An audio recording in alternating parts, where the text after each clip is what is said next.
তারা হয়তো এই হাদিস জানে না, আল্লাহ পাক ওদের কানের মধ্যে আমার এই হাদিসটা যেন পৌঁছে দেন, আমিন। নবী সাল্লাল্লাহু আলাইহি ওয়াসাল্লাম বলেছেন, আমি মেরাজের রাতে যখন গিয়েছি তখন এক শ্রেণীর মানুষকে দেখেছি, ওদেরকে শাস্তি দেয়া হচ্ছে।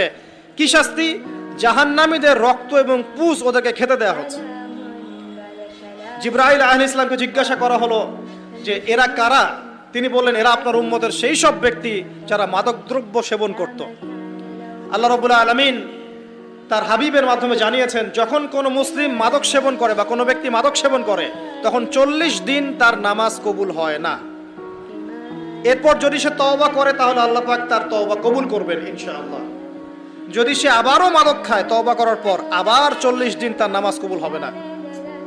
যদি সে আবার তওবা করে আল্লাহ পাক আবার তাকে মাফ করে দিবেন। যদি সে আবারও মাদক খায় আবার 40 দিন তার নামাজ কবুল হবে না। তারপর যদি আবার তওবা করে আবার আল্লাহ তাকে মাফ করে দিবেন। এরপরেও যদি সে আবার মাদক দ্রব্য সেবন করে, নবী সাল্লাল্লাহু আলাইহি ওয়াসাল্লাম বলছেন তাকে আল্লাহ রাব্বুল আলামিন পরকালে মৃত্যুর পরে তিনাতুল খাবাল পান করাবেন। তিনাতুল খাবাল। জিজ্ঞাসা করা হলো, ইয়া রাসূলুল্লাহ, তিনাতুল খাবাল কি জিনিস? নবী সাল্লাল্লাহু আলাইহি ওয়াসাল্লাম উত্তর দিচ্ছেন, এটা হচ্ছে জাহান্নামীদের রক্ত, মাংস, এগুলো পুড়ে পচে যে রসটা বের হবে, এটা হচ্ছে তিনাতুল খাবাল।